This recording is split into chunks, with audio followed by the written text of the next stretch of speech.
Nous allons continuer. Il dit, vous connaîtrez la vérité.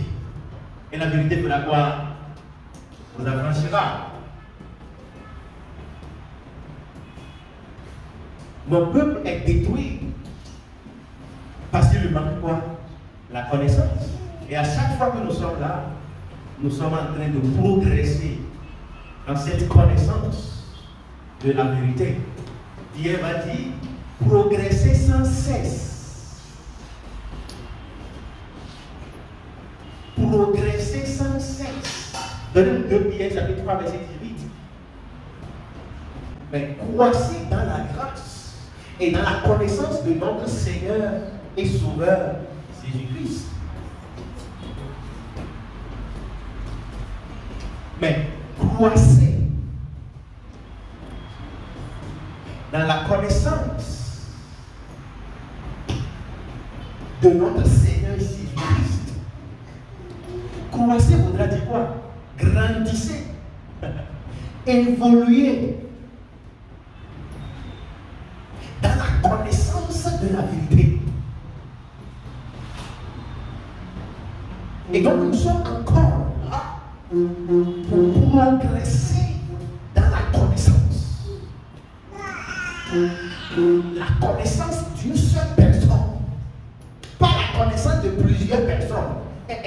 La connaissance d'une seule personne. Et cette personne est appelée la vérité. Alléluia.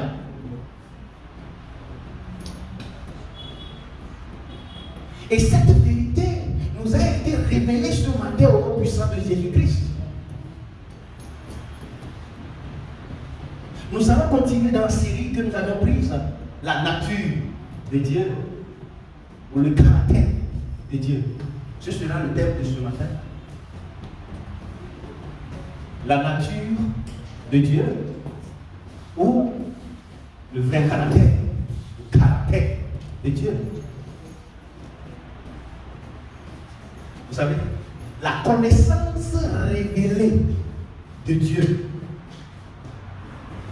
la connaissance révélée de Christ,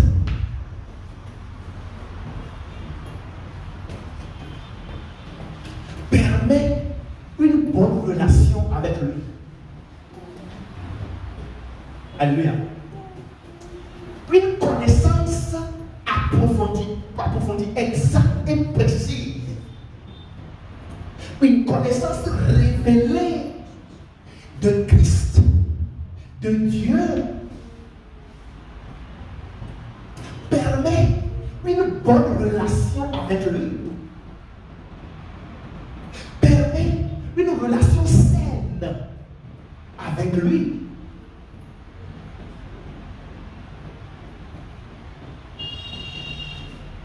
Permet une bonne représentation de lui. Vous savez ça? Une connaissance révélée de Dieu, de qui est Christ, permet un témoignage exact et précis de lui. Alléluia. Supposons, si je ne vous connais pas, je ne connais pas votre nature, votre caractère, est-ce que ce serait facile pour moi de parler bien de vous? Est-ce que je pourrais bien vous représenter? Non.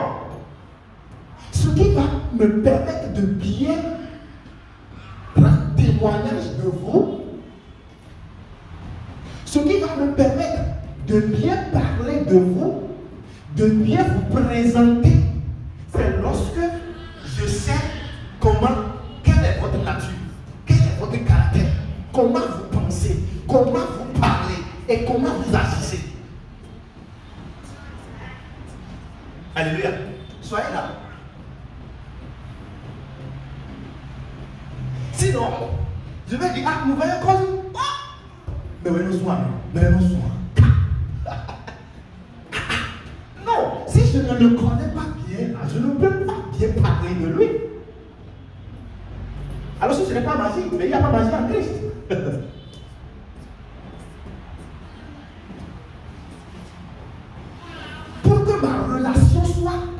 solide. Pour que j'ai une bonne relation avec le vrai cause, il va falloir que je connaisse bien le vrai cause. Comment le vrai cause parle, comment le vrai cause pense, comment le vrai cause agit. Cela va faciliter ma relation avec lui. J'aurai une très bonne relation avec lui. Je vais jouir de ma relation avec lui. Et je vais bien également lui parler de lui. Quand quelqu'un veut me dire qu'il est quelqu'un qui tue les gens. N'est-ce pas?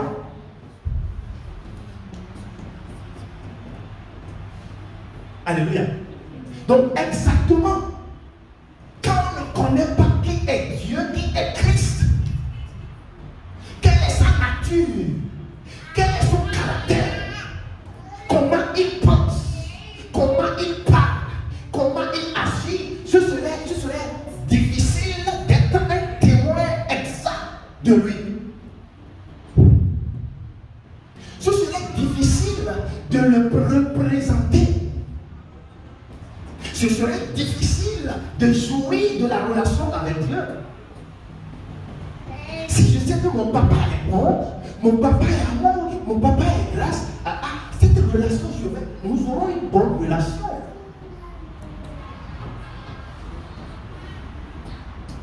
Alléluia. Ce qui va permettre une bonne relation entre vous, frères et sœurs.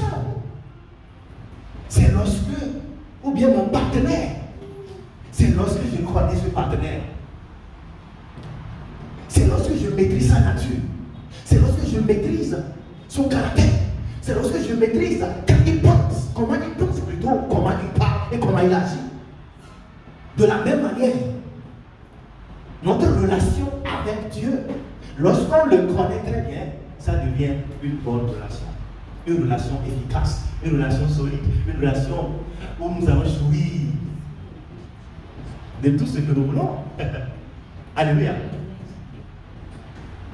C'est exactement pourquoi l'apôtre Paul a dit en Corinthiens, a écrit à l'église qui est à Corinthe, au sein de l'église de Corinthe, pour qu'ils sachent. Donnez-nous 2 Corinthiens chapitre 7, verset 17. Ainsi, si quelqu'un est uni à Christ, donne-moi verset Louis II. Si quelqu'un est en Christ, il est une nouvelle créature. Les choses anciennes sont passées.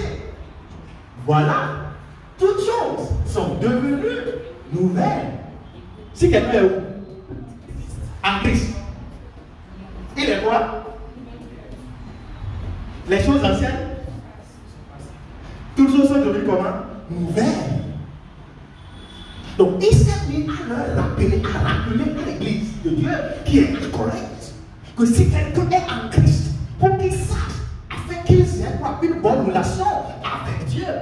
Si quelqu'un est en Christ, il est une nouvelle créature. Les choses anciennes sont passées.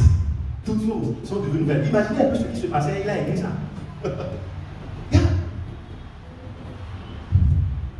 Il y avait une représentation erronée, il y avait une mentalité erronée de la personne de Christ, de la personne de Dieu. Et ça vient avec non. Regardez mes frères, écoutez, sachez que si quelqu'un est en Christ, il est une nouvelle créature. Les choses anciennes sont passées. Voilà tout ce sont de nouvelles. Et donc ce verset sera l'objet de notre étude ce matin.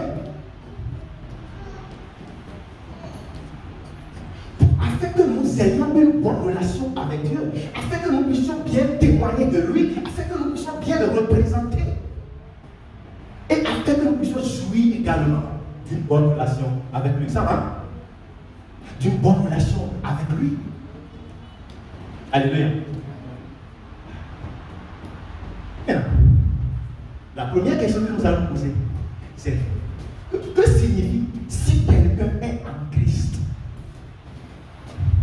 Ça, c'est la toute première question. Si quelqu'un est en Christ, cela signifie quoi?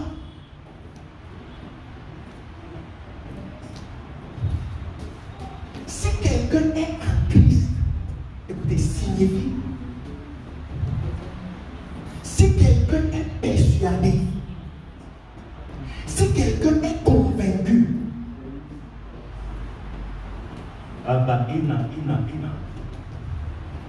de là, c'est ça. Si quelqu'un est persuadé, si quelqu'un est convaincu que Jésus est Dieu, est le Fils de Dieu, écoutez, si quelqu'un est en Christ, signifie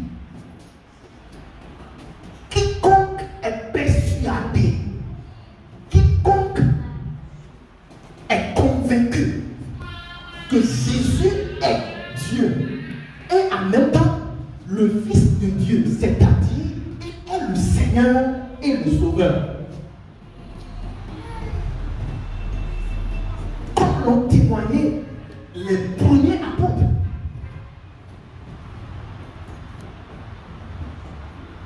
Si quelqu'un est en Christ, quelqu'un est en Christ, si quelqu'un est en Christ, ça voudra dire exactement quoi? Ça voudra dire que si vous êtes convaincu, si vous croyez, c'est bon, si vous croyez, si vous êtes persuadé que Jésus est Seigneur, c'est-à-dire Dieu, ce n'est pas tout le monde qui croit ou persuadé que quoi? Jésus est quoi? Dieu. Comment on va dire un homme est Dieu et en même temps le Fils de Dieu? Donc, quelqu'un qui est en Christ, c'est quelqu'un qui est persuadé que Jésus est Dieu, que Jésus est le Fils de Dieu. Jésus est Seigneur et Sauveur. Exactement comme l'ont témoigné les apôtres. On va lui donner Acte 2, verset 26. 36. Que toute la maison d'Israël, que toute la maison d'Israël sache donc avec quoi? Dina. Sache avec certitude. Que veut dire certitude? Assurance. Avec assurance. Avec conviction. Que quoi?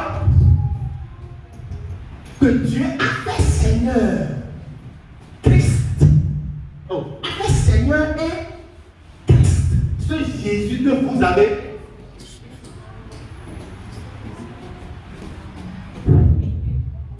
Dieu a fait Seigneur. Seigneur voudrait dire quoi?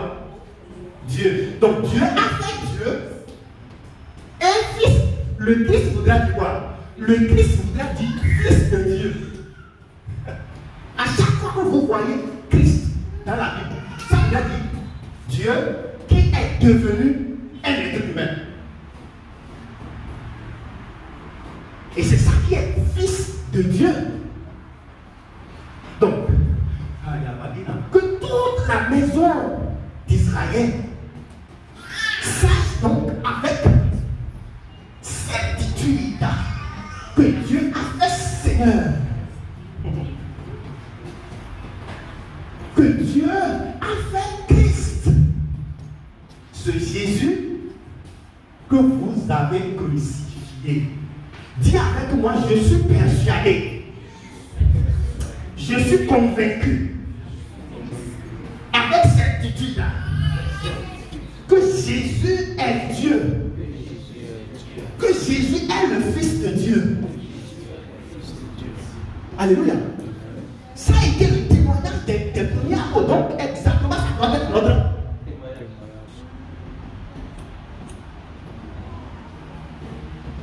Donc sachez avec certitude, avec assurance que Jésus est Dieu.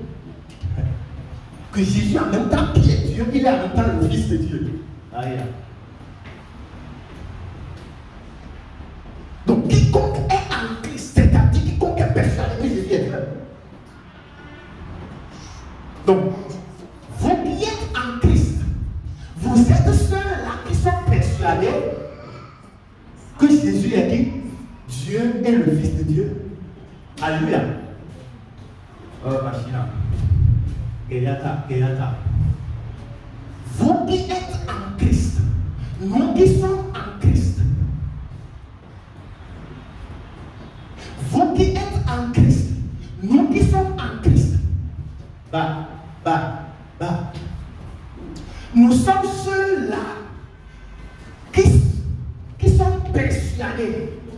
Il y a qui sont, je ne sais pas comment on parle le français. C'est ça, hein?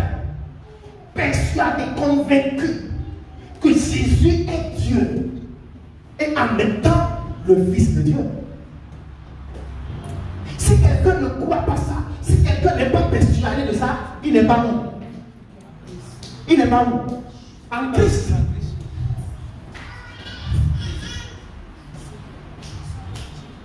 Il n'est pas en Christ. Il n'est pas en Christ. Si quelqu'un n'est pas persuadé que Jésus est Dieu, avec certitude, avec assurance, que Jésus est Dieu et en même temps le Fils de Dieu, il n'est pas en Christ, il n'est pas encore en Christ. Hein? Il n'est pas sauvé. Oh bah. Parce que ce n'est pas de l'amusement. Le salut n'est pas amusement. Si tu n'es pas persuadé, si tu ne crois pas que Jésus, Dieu a fait Seigneur, que toute la maison d'Israël sache donc avec assurance, avec certitude, que Dieu a fait Seigneur et le Christ. Ce Jésus que vous avez crucifié. Ça a été le témoignage. Et ça doit être notre témoignage. Un peu partout où nous allons. Jésus est Seigneur. Jésus est Sauveur. Il y a un peu Dieu et il y a un peu le Fils de Dieu. Donc si vous croyez ça, quiconque croit ça est celui qui est où? En Christ. Donc si quelqu'un est en Christ, il est une nouvelle créature. Les choses anciennes sont passées. Voilà, toutes choses sont devenues nouvelles. C'est-à-dire quoi? Si quelqu'un est persuadé, convaincu, accru. Maintenant, donnez-nous Acte 4, verset 12.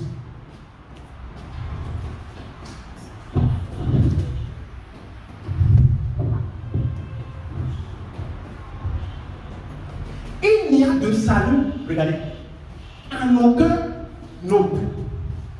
Car il n'y a sous le ciel aucun autre nom qui ait été donné parmi les hommes, par lequel nous devions être comment? Sauvés. Il n'y a de salut en aucun autre. Ah. Mais qu'est-ce qui se passe aujourd'hui alors? On avait dit, il n'y a de salut en aucun autre. Car il n'y a sous le ciel aucun autre nom qui ait été donné parmi les hommes. Mais aujourd'hui, on constate que les hommes s'auto-proclament comment? Les gens s'auto-proclament être Dieu. Et sans eux, personne n'aura pas la vie. Quelqu'un peut se lever et dire non, moi je suis Dieu. Dieu m'a fait Dieu. Et personne n'a le salut sans moi. Vous avez entendu ça une fois? Au Canada. Il n'y a de salut en aucun autre. Excepté qui? Jésus-Christ. Le lieu du salut, le lieu du pardon éternel des péchés, le lieu de la justification, c'est Christ. Ce n'est pas un autre, ce n'est pas Bouddha. Non.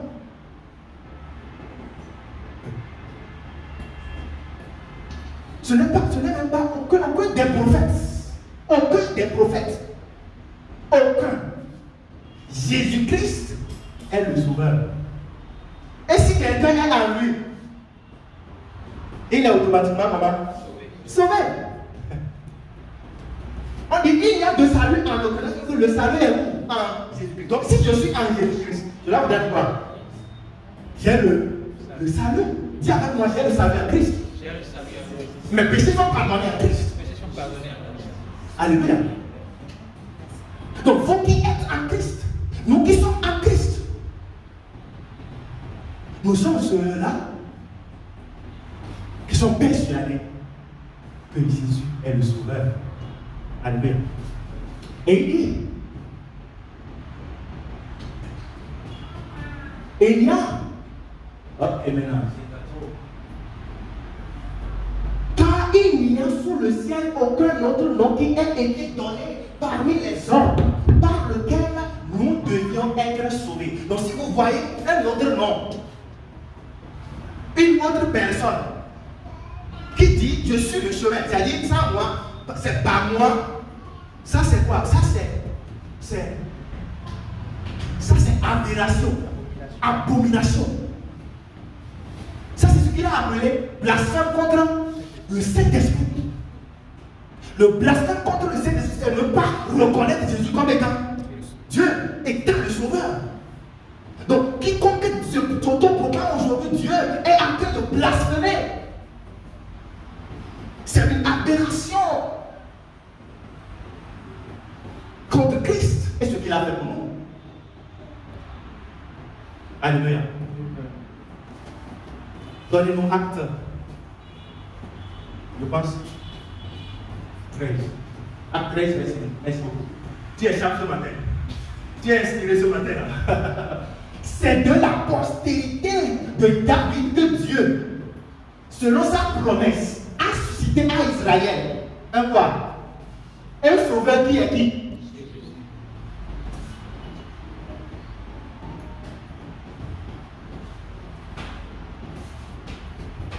Dis avec moi qui suis en Christ.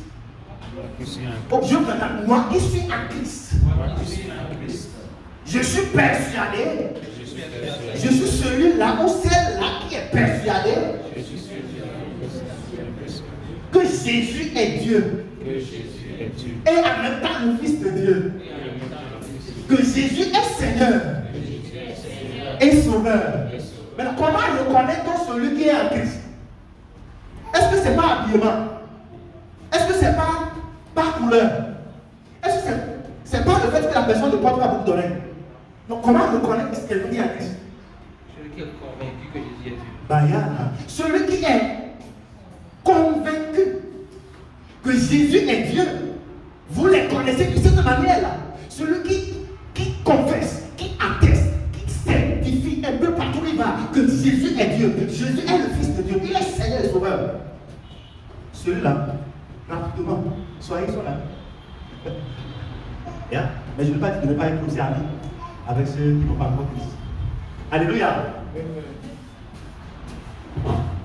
Donc, si quelqu'un est en Christ, on doit dire simplement, si quelqu'un est bon, mais persuadé que Jésus est Seigneur et Sauveur. Alléluia. Maintenant, qu'est-ce que cela voudra dire également si quelqu'un est en Christ? Cela voudra dire, si quelqu'un est persuadé, convaincu que Jésus est mort pour ses péchés, qu'il a été enseveli et qu'il est ressuscité le 3e jour. Comprenez très bien. Si quelqu'un est en Christ, que l'apôtre Paul a écrit à l'église, qui était en confusion,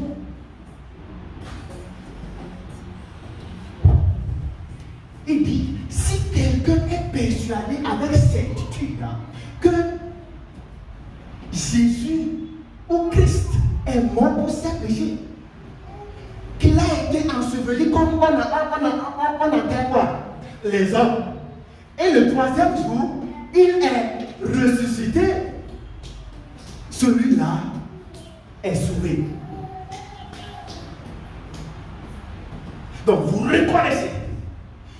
Il y a quelqu'un qui est en Christ quand il confesse que Jésus est mort pour ses péchés. Maintenant, Jésus est mort pour ses péchés ou bien pour péché? Pour péché. Hein? C'est simplement péché. Le salaire du péché était quoi?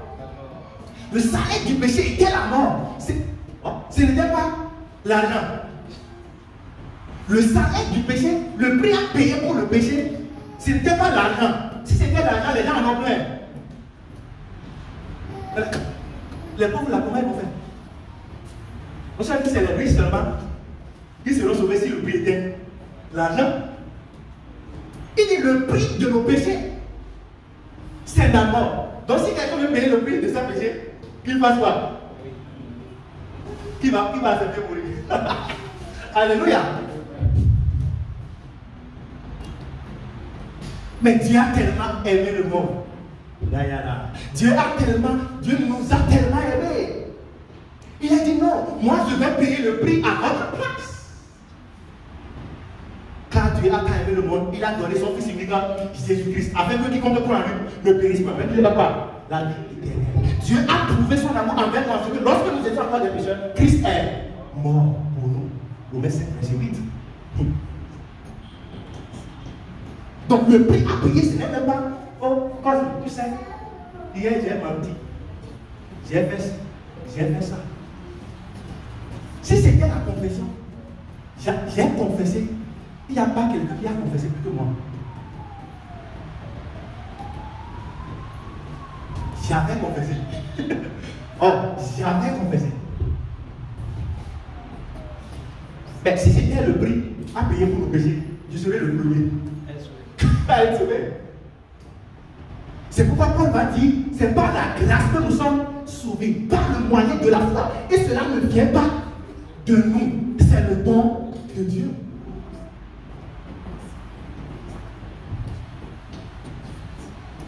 Ce n'est pas l'obéissance aux lois, au commandement de la loi. Est-ce que quelqu'un peut obéir à la loi 100%? Il n'y a pas. Il n'y a pas. Donc si c'était la condition pour payer le prix de nos péchés, hein? Je vais dire que c'est moi qui suis sauvé. Si quelqu'un va dire, ah, c'est lui qui est apôtre, c'est lui qui est pasteur, c'est lui qui est évangile, donc c'est lui qui est sauvé. Moi j'ai sauvé plus que vous. Donc c'est moi qui suis sauvé. Mais ce n'était pas comme ça. Le prix à payer pour nos péchés, si tu veux payer exactement le prix de tes péchés, tu vas mourir. Parce que le salaire du péché, c'est quoi? C'est la mort. Mais Jésus-Christ a payé le prix déjà à notre place. Parce qu'il nous aime. Et il est mort. Donc il est mort pour nos péchés. Il a été enseveli. Mais Dieu ne peut pas mourir. Le troisième jour, il est revenu en vie. Après avoir payé quoi? Le prix. Donc, il y a personne qui va venir. Si tu ne fais pas comme ça, tes péchés ne seront pas. Donc cela vous dit quoi? Ce que Jésus-Christ a fait quand même. Aïe, aïe. Il dit, vous rendez inutile la parole de Dieu par la religion, par la tradition. Exactement, c'est ce que les apôtres ont annoncé. Nous allons voir l'exemple de Paul. 1 Corinthiens chapitre 15. 1 Corinthiens chapitre 15. Versets 3 et 4.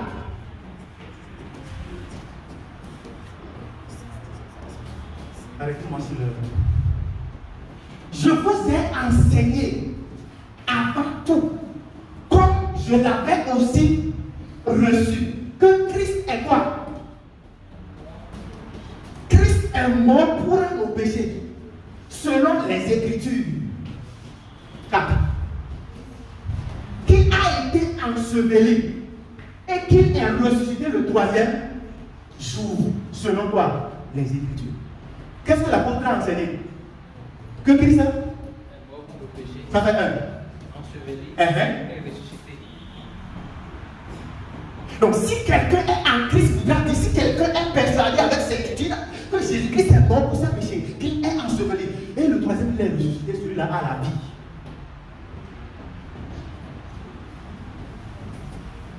Donc il leur rappelle à l'église de Dieu qui est à Corinthe de savoir que le fait qu'ils sont persuadés que Jésus est mort pour leur péché,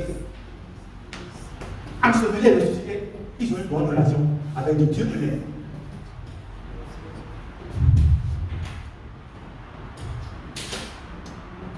Dis avec moi, je suis celui-là ou bien celle-là qui est persuadé que Jésus est mort pour mes péchés. Ou soit tu dis, je suis persuadé, je suis convaincu, avec certitude, avec assurance, avec conviction, que Jésus est mort pour mes péchés, que Christ est mort pour mes péchés, qu'il a été enseveli, et le troisième jour qu'il est ressuscité. Alléluia. Vous croyez ça? Vous êtes où alors?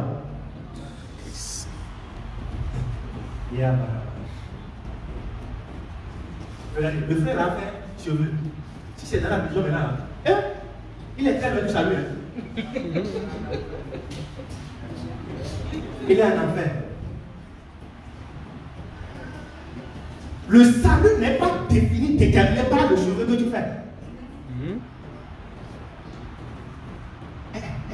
Le salut n'est pas déterminé, n'est pas défini par le cheveu sur la tête.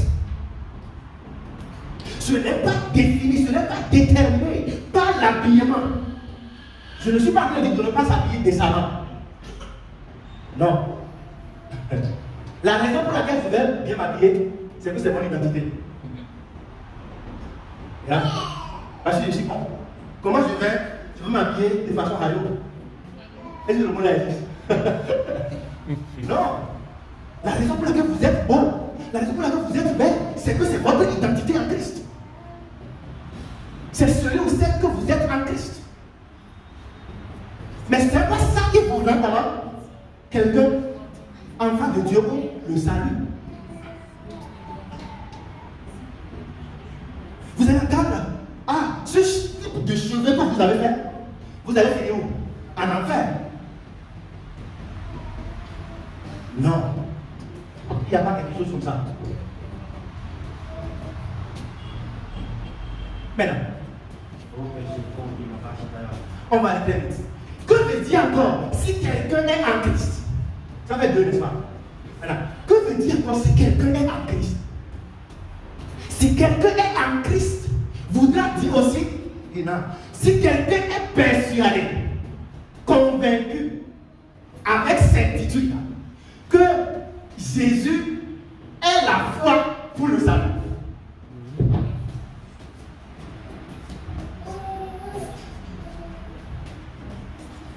Si vous êtes persuadé, si vous êtes convaincu que la foi pour le salut, la foi pour le pardon des péchés, la foi pour être juste devant Dieu n'est pas une chose. Ce n'est pas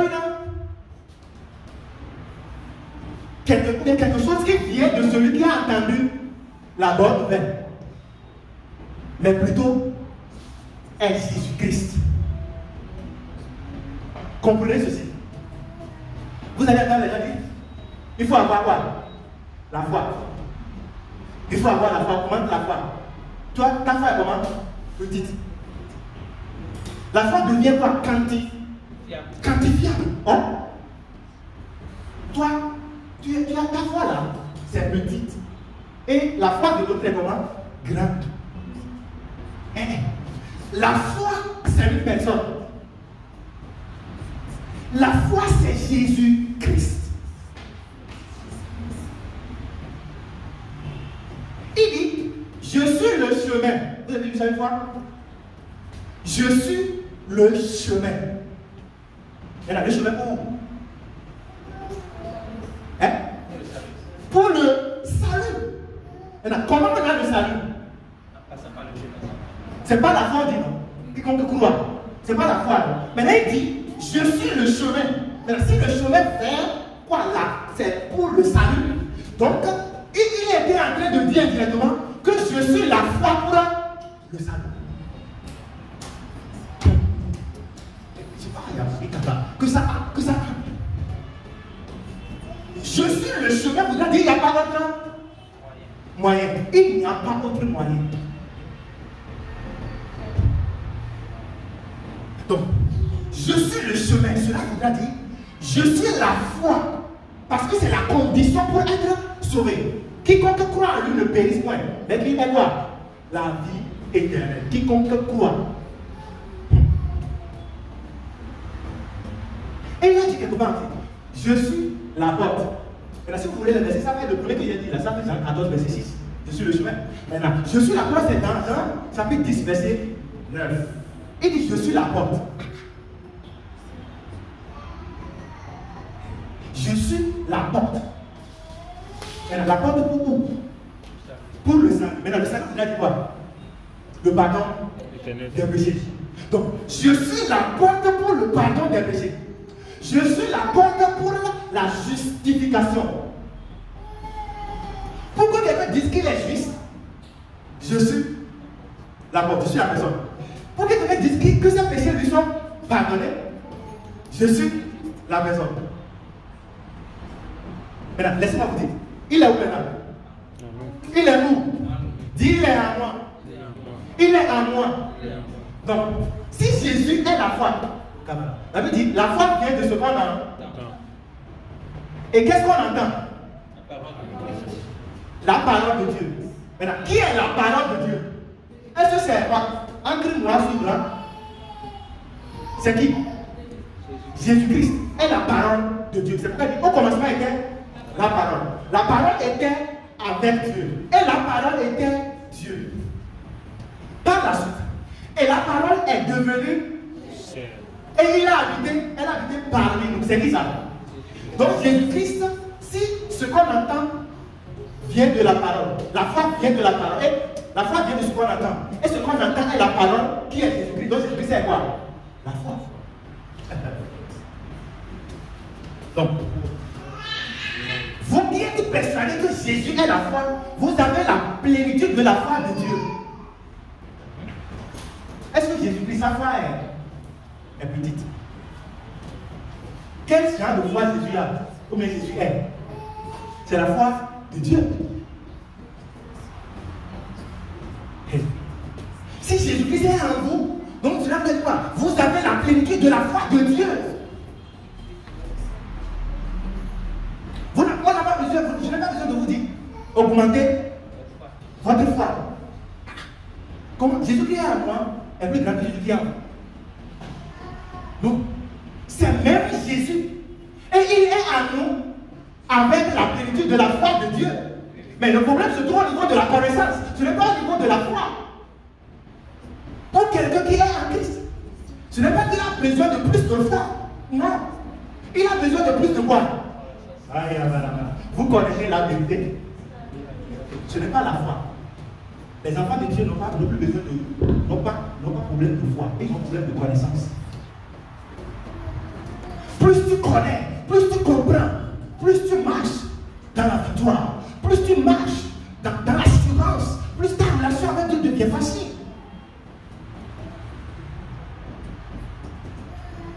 Suite, je pense que ça doit être acte. Acte combien? Donnez-moi acte 10, verset 42, 43. Merci beaucoup. Et Jésus nous a ordonné de prêcher au peuple et d'attester que c'est lui qui a été établi par Dieu, comment? Juge des vivants et des morts. Et la juge là-bas, là, ce n'est pas pour juger aller à l'enfer. Juge là-bas, vous avez des conditions,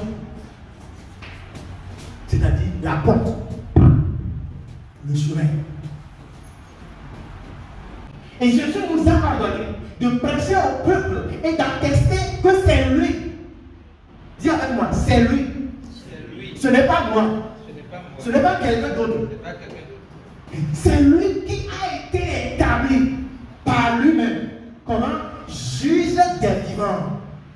C'est-à-dire quoi? Sauveur des vivants et des morts. Les morts étaient ceux qui n'ont pas Christ.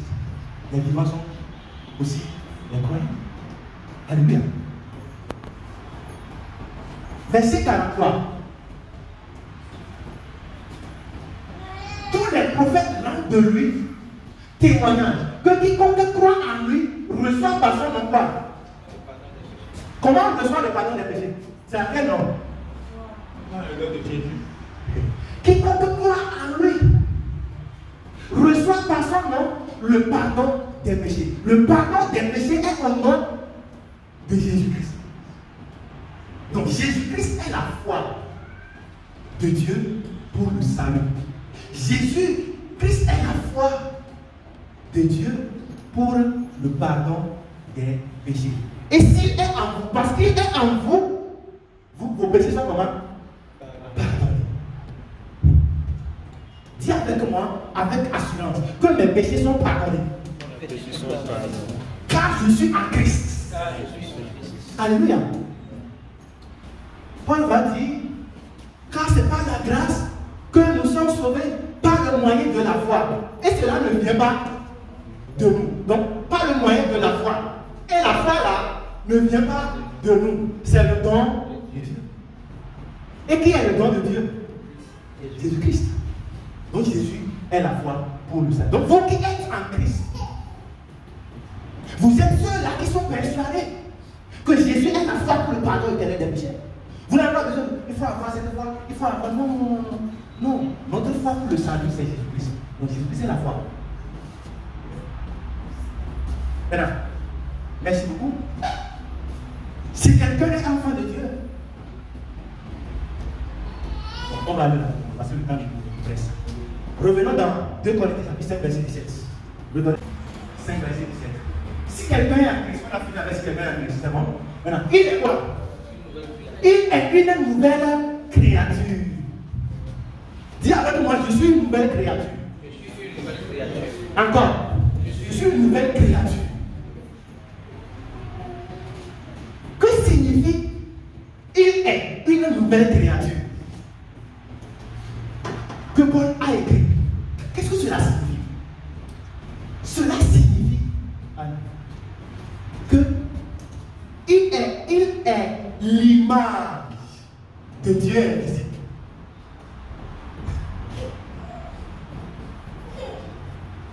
Si quelqu'un est en Christ, il est une nouvelle créature. Cela voudrait dire quoi?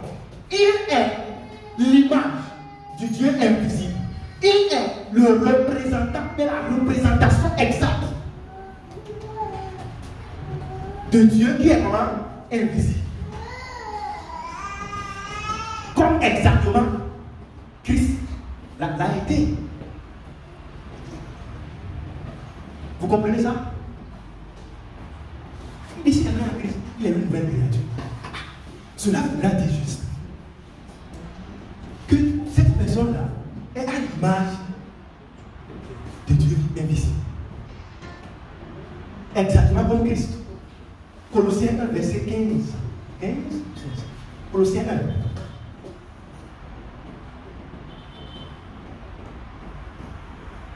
Colossiens 1. Verset 15. Ok, merci. Il est l'image du Dieu invisible, le premier-né de toute la création. Qui c'est qui? Jésus-Christ. Donc, si quelqu'un est en Christ, il est une nouvelle créature, cela veut dire exactement ce que Jésus-Christ a été. Donc, il devient l'image du Dieu invisible. Il devient le représentant. Il devient le reflet du Dieu invisible. Donc cela voudrait dire quoi? Si quelqu'un veut connaître Dieu, quand la personne vous voit, vous qui êtes en Christ, il voit qui? Hein? Dieu qui est invisible. Alléluia. Il voit la nature de Dieu. Il voit le caractère. Regardez, Christ est la représentation, le reflet exact de Dieu. En quoi? En pensée, en parole et en acte, en action. Donc exactement ce que nous sommes devenus. Si quelqu'un est en Christ, il devient l'image du Dieu invisible. Il devient l'explication du Dieu que les gens pensent, les gens sont en train de mal décrire. Comme Christ l'avait été. Donc si quelqu'un veut connaître Dieu, qu'il vienne où? Chez moi. Dis, si quelqu'un veut connaître Dieu, qu'il vienne chez moi. Est-ce que Christ a tué? Donc Dieu ne tue pas. Est-ce que Christ a détruit? Donc Dieu ne détruit pas. Lorsqu'on l'a sifflé, qu'est-ce qu'il a encore fait? Hein? Donc il est l'explication. Sans lui, personne ne peut connaître Dieu. Sinon tu vas mentir dans son couple. qui détruit, qui tue les gens, alors que c'est le diable qui faisait ça. Jésus-Christ est apparu. Dieu s'est devenu un écrivain en la personne de Jésus pour expliquer qui Dieu est invisible. Donc exactement, nous sommes devenus en Christ l'image du Dieu invisible. Dis, je suis devenu l'image du Dieu invisible en Christ. Et cela se fait voir un peu partout, je mets le pied. En pensée, en parole et en action. Amen. Vous êtes la représentation. Nous sommes la représentation exacte de la nature de Dieu, du caractère de Dieu, comment Dieu fonctionne. Parce que c'est ça que Paul leur disait. Vous êtes une nouvelle créature. Cela ne veut pas dire que si avant vous n'avez pas de véhicule, maintenant que vous êtes en Christ, automatiquement vous allez avoir pas véhicule. C'est bon, on va avoir véhicule, mais ce n'est pas ce que le verset dit. Non, le verset est en train de dire que exactement ce que Christ était. Nous sommes devenus cela. Maintenant, on a besoin d'un travail pour faire voir ça. Et ce travail, c'est juste comprendre notre réalité en Christ. Et Christ en nous. Alléluia. Hébreu. L'heure nous a rattrapé, ami. Mais ça reste. Ici. Hébreu 1, verset 3. Et qui, étant le reflet de sa gloire et l'empreinte de sa personne. Maintenant, qui était l'empreinte de la personne de Dieu? Jésus-Christ. Et, comment? Soutenant toutes choses par sa parole puissante, a fait purification des péchés et s'est assis à la droite de la majesté divine dans les lieux très hauts. Et qui étant le reflet de sa gloire et l'empreinte de sa personne. Dis, je suis le reflet de la gloire de Dieu. Je suis l'empreinte de Dieu. En pensée, en parole et en acte. Alléluia. Le verset qu'on avait lu là, il y a quelque chose qui est venu. Le verset qu'on avait lu avant ceci, où il a été écrit, il est le premier-né de toute la création. C'est ça. Le jour où vous êtes entré en Christ, le jour où vous êtes né de nouveau, vous savez, vous êtes plus vieux que votre papa qui n'a pas encore Christ. Vous existez avant lui. Vous êtes le premier-né de toute la création. Le vieillard au village, vous êtes plus âgé que lui. Alléluia. Cela voudrait dire quoi? Christ existait bien avant que le monde ne soit créé, ne soit fondé. C'est lui qui a créé les hommes. Alléluia. Donc, il est une nouvelle créature. Voudrait dire, il est l'image du Dieu invisible. Il est la représentation du Dieu invisible. En pensée, en parole, en acte. Et c'est ce que vous êtes, vous qui êtes en Christ. C'est ce que nous sommes, nous qui sommes en Christ. Maintenant, on va aller vite. Et il y a l'autre partie qui est. Troisième partie de Corinthiens, chapitre 5, verset 17. Rapidement. Les choses anciennes sont passées. Voilà. Les choses anciennes sont passées. Qu'est-ce que cela voudrait dire? Les choses anciennes sont passées.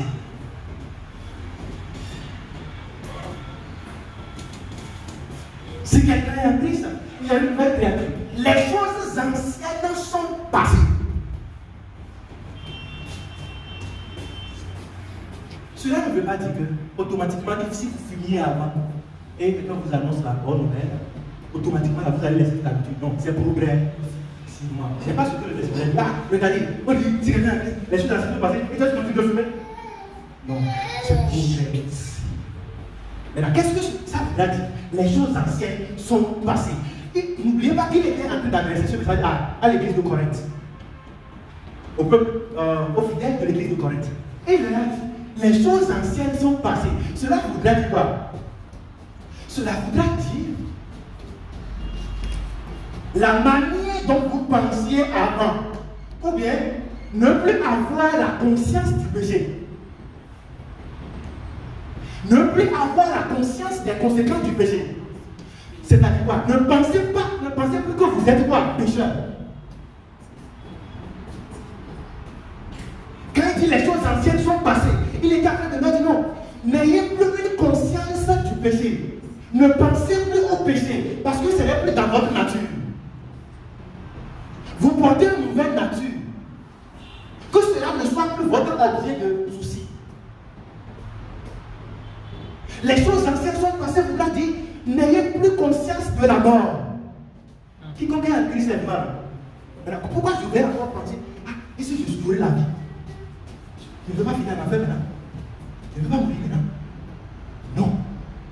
Les choses anciennes sont passées. Cela voudrait dire quoi? N'ayez plus conscience de la mort. Il n'y a plus de mort pour quelqu'un qui est en Christ. Quand on dit mort, là, ce n'est pas physique.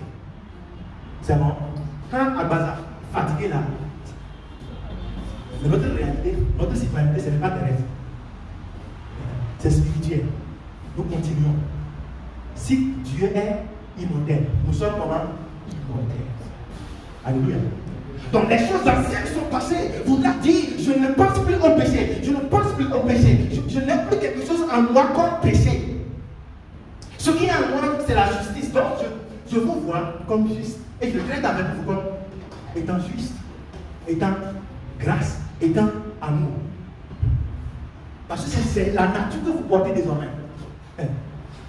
Quelqu'un qui est en Christ porte une nouvelle nature. Exactement la nature de Dieu. Exactement ce que Dieu est. C'est ce que nous sommes en esprit. Maintenant, notre focus alors doit être notre nouvelle identité. Notre focus alors doit être notre nouvelle autorité. Qui nous sommes maintenant en Christ. Ce que nous avons maintenant doit être ce qui va. Quelqu'un te dit, tu es pécheur, tu es pécheur. Non, je suis justice de Dieu. Paul va dire, il n'y a plus de condamnation pour ceux qui sont en Christ. Il n'y a plus de condamnation. Quand est-ce qu'on parle de condamnation en quelqu'un? Pour quelqu'un. Quand il est accusé d'une faute. C'est ça. Maintenant, s'il dit, il n'y a plus de condamnation pour quelqu'un qui est en Christ, cela veut dire que quelqu'un qui est en Christ n'a plus de faute. Il n'y a pas quelque chose comme faute. Et ça doit être notre mentalité, ça doit être notre... nous ne sommes pas en train d'aller faire n'importe quoi. Mais ça doit être, quand ton focus c'est ça, c'est ce qui va se refléter. Alléluia.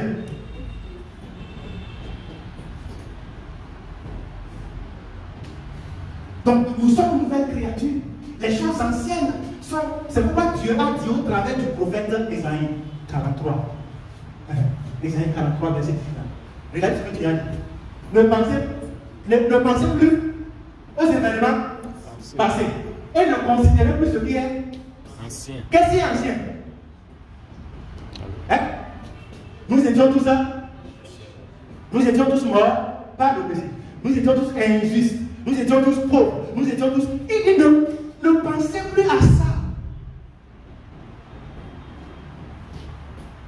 Vous savez, c'est d'autres.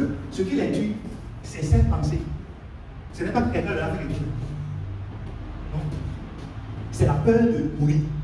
C'est la peur de conscience du péché. Et la religion aussi complique. Si vous ne faites pas ci, Dieu va vous tuer. Si vous ne faites pas ci, vous allez finir en enfer. Quiconque est en Christ n'a plus affaire avec quoi? Enfer.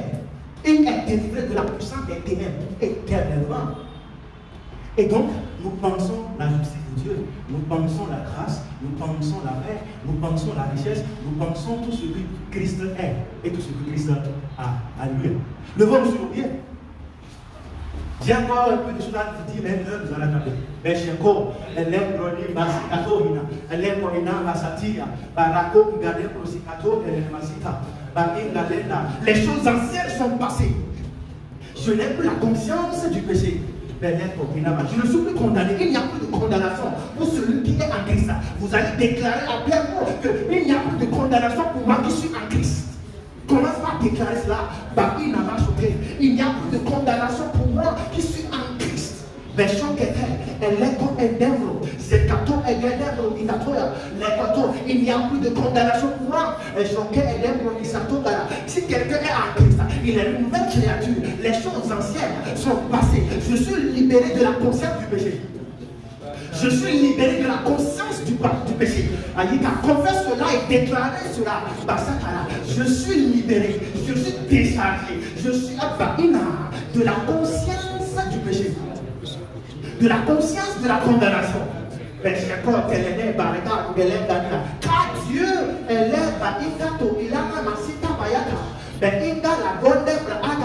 c'est au nom puissant de Jésus nous avons prié.